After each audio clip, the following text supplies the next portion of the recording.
મુખ્યમંત્રી વિજય રૂપાણી અને નાયબ મુખ્યમંત્રી નીતિન પટેલની હાજરીમાં પૂજન વિધિ કર્યા બાદ ગુજરાતની જીવાદોરી નર્મદા ડેમના દરવાજા બંધ કરવામાં આવ્યા હતા। સુપ્રીમે ડેમના દરવાજા બંધ કરવાની મંજૂરી આપ્યા બાદ રૂપાણીએ નર્મદા મૈયાની પૂજા કરી દરવાજા બંધ કર્યા હતા। નર્મદામાં 138 મીટર સુધી પાણી ભરવા માટે દરવાજા બંધ કરવા મંજૂરી માંગવામાં આવી હતી। સરદાર સરોવર નર્મદા યોજનાનું ખાતમુહૂર્ત તાત્કાલિક વડાપ્રધાન જવાહરલાલ નહેરુના હસ્તે 5મી એપ્રિલ 1961ના રોજ કરવામાં આવ્યું હતું। આજે આ યોજનાના ખાતમુહૂર્ત થયાને 55 વર્ષ પૂરા થઈ રહ્યા છે, ત્યારે નર્મદા ડેમની કામગીરી તેના અંતિમ તબક્કામાં પહોંચી ગઈ છે। ડેમ પર 29 પિલ્લર ઉભા કરવાની કામગીરી લગભગ પૂર્ણ થઈ ગઈ છે અને દરવાજા લગાડવાની કામગીરી પણ શરૂ થતા નર્મદા ડેમનું કામ માર્ચ 2017માં પૂર્ણ થઈ જવાની શક્યતા છે, પરંતુ કેનાલ નેટવર્કનું કામ બાકી હોવાને કારણે યોજનાનો સંપૂર્ણ લાભ મળતા હજુ થોડો સમય લાગે તેમ છે। નર્મદા નદી ઉપર સરદાર સરોવર યોજના એક મોટી બહુલિતિક અને આંતરરાજ્ય યોજના છે। ભારતના 4 રાજ્યો ગુજરાત, મધ્યપ્રદેશ, મહારાષ્ટ્ર અને રાજસ્થાનનું સંયુક્ત સાહસ છે। જળ સંસાધન ક્ષેત્રે આ યોજના ભારતમાં અને સંભવતઃ દુનિયામાં સૌથી મોટી યોજનાઓમાંથી એક છે। નર્મદા નદીનો સ્ત્રાવ વિસ્તાર 97,410 ચોરસ કિલોમીટર છે। નર્મદા નદીના પાણીને સિંચાઈ અને વીજળી ઉત્પાદન માટે ઉપયોગ કરવાનું આયોજન 1946માં શરૂ થયેલ કે જ્યારે આ યોજનાની પ્રતિષ્ઠા થયેલી। અન્વેષણ પૂર્ણ બાદ ગુજરાતમાં ગોરા ગામ નજીક બંધ સ્થળની પસંદગી કરવામાં આવી હતી।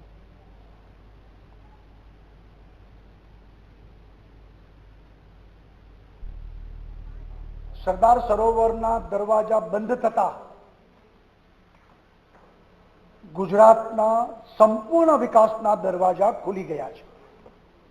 સરદાર વલ્લભભાઈ પટેલે 1946માં સ્વપ્ન જોયું હતું અને આજે નરેન્દ્રભાઈ મોદીએ એ સ્વપ્નને સાકાર કરીને 2001 થી 2017 સુધીમાં સંપૂર્ણ નર્મદાનું કામ પૂરું કર્યું છે અને આવનારા દિવસોમાં માં નર્મદા ઉત્સવ અને વડાપ્રધાનના કરકમલોથી દેશને આ ડેમનું લોકાર્પણ થશે અને સંપૂર્ણ ગુજરાતના તમામ લોકો, સાધુ સંતો, NGO, પ્રજા, સરકાર, સંસ્થાઓ સૌ સાથે મળીને માં નર્મદાનો જય જયકાર કરીશું।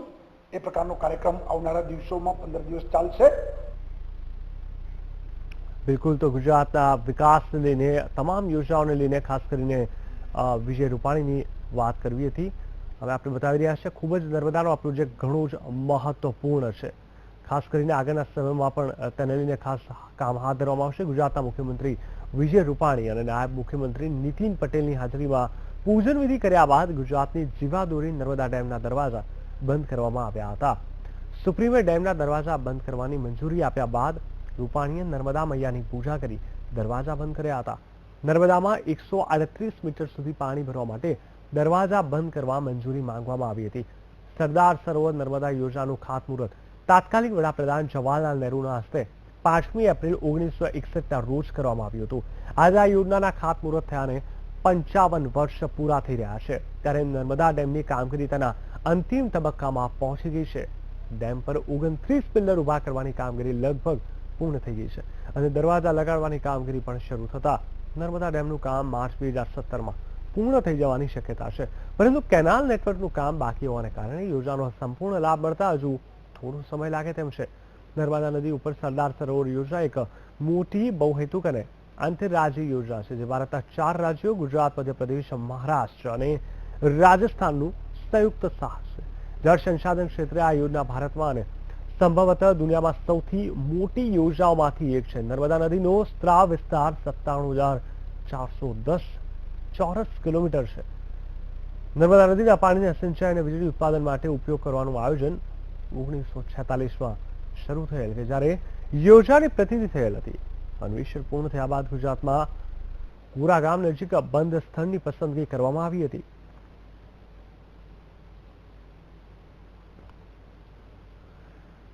તો ખૂબ જ મહત્વપૂર્ણ પ્રોજેક્ટ કહી શકાય કે જેના પર સીધી નજર ગુજરાતના મુખ્યમંત્રી તેમની રહેલી છે।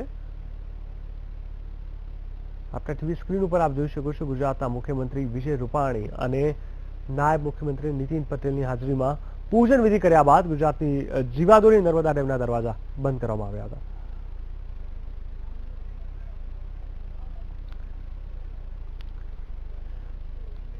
તો હાલ અમારી સાથે જોડાઈ ગયા છે ગુજરાતના મંત્રી ભૂપેન્દ્રસિંહ ચુડાસમાજી.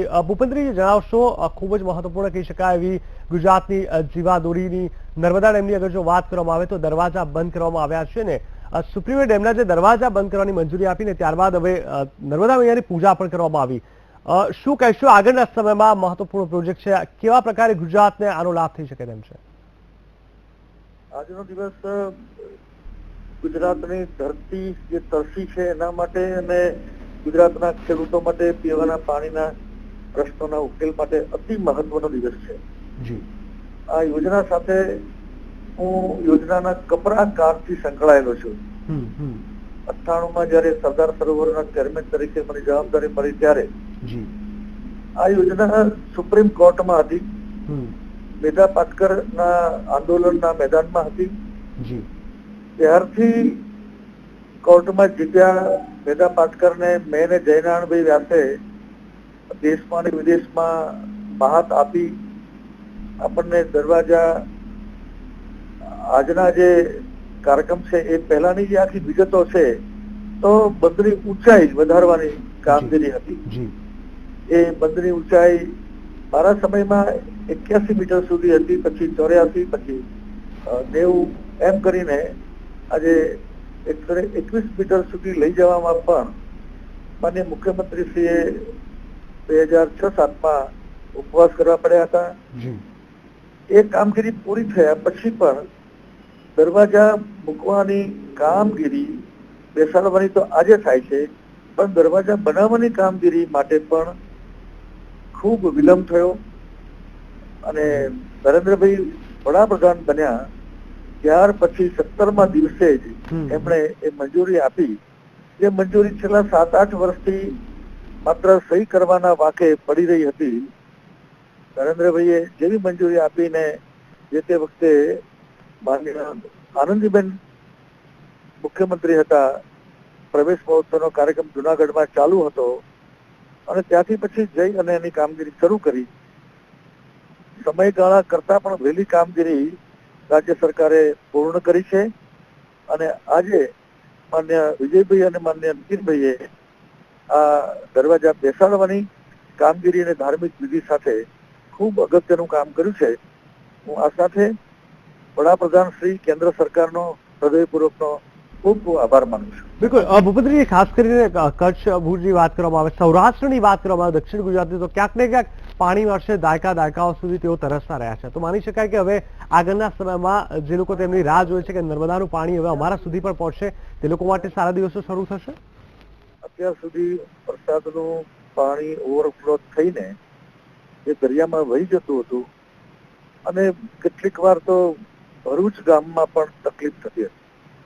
હવે આ બધી તકલીફો દૂર થશે અને લાખો ક્યુસેક પાણી એ આ દરવાજા બંધ થવાને કારણે એ સંગ્રહ કરી શકાશે અને ભવિષ્યમાં એનો જો આપણે સૌ ખેતીમાં, વપરાશમાં, બધામાં વિવેકપૂર્ણ અને કરકસરયુક્ત પાણીનો ઉપયોગ કરીશું તો હું એમ ચોક્કસ માનું છું કે ગુજરાતમાં ક્યારેય પાણીની કે ખેતીના પાણીની કોઈ તકલીફ નહીં પડે. બિલકુલ. ખાસ કરીને જો ખેડૂતોની વાત કરવામાં આવે તો તે લોકોની જે કપરી પરિસ્થિતિ દર વર્ષે થતી હોય છે વરસાદ અથવા પાણીને લઈને, તે લોકો માટે કેવી રીતે આ જે નર્મદાના પ્રોજેક્ટને લઈને તેમને ફાયદો પહોંચશે? જ્યારથી ભારતીય જનતા પાર્ટીની સરકાર ગુજરાતમાં આવી છે ત્યારથી ક્રમશઃ એ જળસંચયના કાર્યક્રમ દ્વારા ખેત તલાવડી, તળાવ ઊંડા કરવા, નાના મોટા ડેમ બનાવવા, 80-20-90-10ની યોજના બનાવી. એ ખેડૂતોની મુશ્કેલીને ધ્યાનમાં રાખીને અમે પાણીની વ્યવસ્થા ઉભી કરી છે. સિંચાઈ જે અગાઉ હતી એના કરતા અનેક ગણો સિંચાઈનો પણ વધારો અમે કર્યો છે. એ પછી સુજલામ સુફલામના માધ્યમથી હોય કે નર્મદાના માધ્યમથી હોય. હવે એ મુશ્કેલી જે ખેડૂતોની છે એ દૂર થશે અને ખેડૂત ચોક્કસપણે હું કહી શકું કે આ પાણીનો ઉપયોગ કરીને સમૃદ્ધ થશે. બિલકુલ ભૂપેન્દ્રસિંહ, અમારી સાથે આપ જોડાવ્યા, આપનો ખૂબ ખૂબ ધન્યવાદ. તો કહી શકાય કે આગળના સમયમાં ખૂબ જ મોટો ફાયદો ચારે બાજુ ગુજરાતને મળશે તેવું તેમનું કહેવું હતું અને સ્પષ્ટ રીતે આ યોજનાની એક આગવું મહત્વ છે, વિકાસ માટે ખૂબ જ જરૂરી છે અને તેને લઈને આજનો દિવસ ઘણો ગુજરાત માટે ખૂબ જ કહી શકાય કે મહત્વપૂર્ણ છે અને આગળના સમયમાં વિકાસની જે ગાથા છે તેમની વધુ તેજ દોડશે તેવું તેમનું માનવું હતું. ચોક્કસથી નર્મદાને લઈને ચારે બાજુ જ્યારે એક ઉત્સાહ છે, એક આખું અલગ જ વાતાવરણ હોય છે, એવા સમયે આજે જ્યારે ડેમના દરવાજા જ્યારે બંધ કરવાની વાત સામે આવી છે ત્યારે ચોક્કસથી આ ખૂબ જ મહત્વપૂર્ણ પળ કહી શકાય ગુજરાત માટે. નર્મદા ડેમમાં 138 મીટર સુધીનો પાણીનો હવે સંગ્રહ થશે. નર્મદા નદી ઉપરના ડેમના દરવાજા આજે બંધ થશે ને ખૂબ લાભ થશે. અમારી સાથે જોડાઈ ગયા છે કોંગ્રેસ નેતા હિમાંશુ પટેલ. હિમાંશુભાઈ, જે નર્મદા ડેમની અગર વાત કરવામાં આવે, આજે તેના દરવાજા બંધ કરવામાં આવ્યા છે, કહેવાય છે કે જે પ્રોસેસ થઈ રહી છે ધીરે ધીરે આગળ ગુજરાતને ઘણો જ લાભ અપાવશે. શું કહેવું છે આપનું? છેલ્લા 28 વર્ષથી આ બીજેપીની સરકારે માત્ર જાહેરાતો કરી છે. દરવાજાનો નિર્ણય 3 વર્ષથી ખાલી દરવાજા બંધ કરવાનો આ એક કાર્યક્રમમાં આખા ગુજરાતને જાણે નર્મદાએ લાયા એવી વાત કરશે. 28 વર્ષથી 48,000 કિલોમીટર માઇનોર કેનાલોનું સંપાદનનું, જમીન લેવાનું પણ કામગીરી હજી આ સરકારે કરી નથી.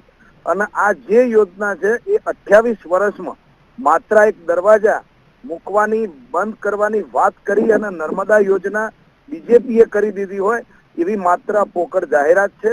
અમારો સીધો સવાલ છે કે ગુજરાતની જનતાને નર્મદા એ એની જીવાદોરી છે, એની 48,000 કિલોમીટરની જે માઇનોર કેનાલોનું કામ કયા બદ ઇરાદાથી આ બીજેપીએ રોકી રાખ્યું છે.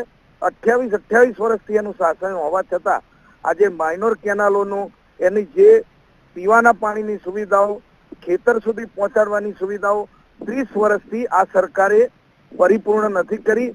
ગુજરાતના ખેડૂત વિરોધી આ સરકાર છે અને આ સરકારે બોરીબંધના નામે મળતિયાઓનો કરોડો લાખો રૂપિયા એમને મળતિયાઓને અપાઈ દીધા છે. જો એમનામાં ખેડૂતોના હિત હોત અને લાગણી હોત તો 48,000 કિલોમીટર માઇનોર બનાવી હોત તો આજે ગુજરાતનો એક એક ખેડૂત જે વાતો કરે છે બીજેપી કે સમૃદ્ધ છે, ખરેખર સમૃદ્ધ થાત. આ એમના ખેડૂતોની હાઈ લાગશે, ગુજરાતની પ્રજાનો શ્રાપ પડશે આ બીજેપીને, એવી આ બાબત છે. હિમાંશુભાઈ, જે રીતે કહેવામાં આવે છે કે જે માત્ર એક સાઇન કરવાની હતી અને એ સાઇન પણ નથી હતી કેન્દ્ર સરકારની, જ્યારે હમણાં જ ભૂપેન્દ્રસિંહ ચુડાસમાએ અમારી સાથે વાત કરી, તેમનું કહ્યું છે કે જ્યારે 12 જૂન 2014 દરવાજા લગાવવાની જે અનુમતિ આપી દીધી, 7 જ દિવસ કે 17 દિવસ થયા હતા ત્યારે, એટલે ક્યાંક ને ક્યાંક કોંગ્રેસ સરકાર, યુપીએ સરકાર વખતે બધા કામ અટકેલા હતા તેવું તેમનું કહેવું હતું અને આ કામ હવે પાર પડશે. શું કહેશો તેમને લઈને? નામદાર સુપ્રીમ કોર્ટમાં કેસ હતો. ગુજરાતના અમારા નેતા અહેમદ પટેલ સાહેબે આના માટે ખૂબ મહેનત કરેલી છે. આપના માધ્યમોથી પણ ખૂબ પ્રસિદ્ધિ મળેલી છે અને આ લોકોએ ચોક્કસ 17મા દિવસે એવો નિર્ણય લીધો કે દરવાજા લગાવવા. પણ આજે 3.5 વર્ષ પછી ગુજરાતના ખેડૂતો એમના સામે પડ્યા છે. માત્ર દરવાજા બંધ કરવાની જાહેરાત છે. આજે જે પાણી આવે છે અને જે પાણી નર્મદા કેનાલ દ્વારા ભળે છે એ 28 વર્ષ પહેલાની સરકારોએ જે કરેલું કોંગ્રેસના શાસનમાં એ જ યોજના છે. બાકી અત્યારે એમના શાસનની કોઈ જ સિદ્ધિ નર્મદા યોજના સાથે નથી. નામદાર સુપ્રીમ કોર્ટનો ચુકાદો પેન્ડિંગ હતો, એના આધારે એમને 17મા દિવસે આ દરવાજા ફિટ કરવાની વાત કરી હતી. ખૂબ ખૂબ ધન્યવાદ અમારી સાથે જોડાવા માટે. તો અલગ અલગ વાત કરી છે, ભાજપના નેતા કઈ કહી રહ્યા છે, કોંગ્રેસના કોઈ કહી રહ્યા છે. ખેડૂત આગેવાન સાગર રબારી અમારી સાથે જોડાયા છે. આપનું સ્વાગત છે વીટીવીમાં. સાગરભાઈ, જણાવશો આજે જ્યારે નર્મદા ડેમનો જે પ્રોજેક્ટને લઈને જો વાત કરવામાં આવે, તેના દરવાજાને લઈને બંધ કરવાને લઈને જે આગળ હવે પ્રોસેસ આગળ વધી રહી છે, એક ખેડૂત આગેવાન તરીકે આપ શું માનો છો? આ પ્રોજેક્ટને લઈને કેવા પ્રકારનો લાભ થશે કે થશે કે બી શું? જ્યાં સુધી ખેડૂતોના લાભની વાત છે, સરકાર એના ટાઈમ ટેબલ કરતા ઘણી પાછળ ચાલી રહી છે. નર્મદાનું પાણી ઘણું વહેલું આવી જવું જોઈતું હતું. દરવાજાઓ ન મૂકાય એ છતાં 2002ના ઓગસ્ટમાં મુખ્ય નહેરમાં પાણી આવી જ ગયું હતું. પાણી આવ્યા પછી ખેડૂતોને જે મળવું જોઈતું હતું એ હજી અપાયું નથી. માઇનોર સબમાઇનોરના કામ હજી 50% જેટલા બાકી છે.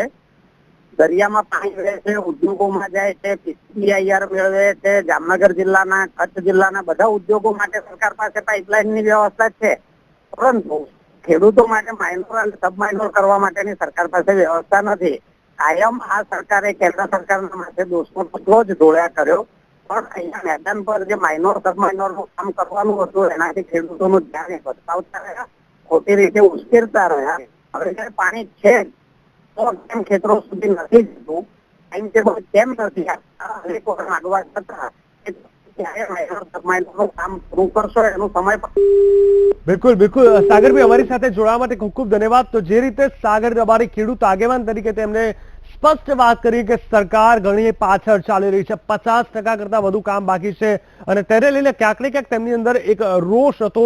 ચારે બાજુ તેમને ખૂબ મહત્વપૂર્ણ વાત એ કરી કે ચારે બાજુ જો ઉદ્યોગોની વાત કરવામાં આવે તો ત્યાં પાણી અને પાઇપલાઇન આપી દેવામાં આવે છે, પરંતુ ખેડૂતો માટે કોઈ એવા મોટા નિર્ણય નથી હતા.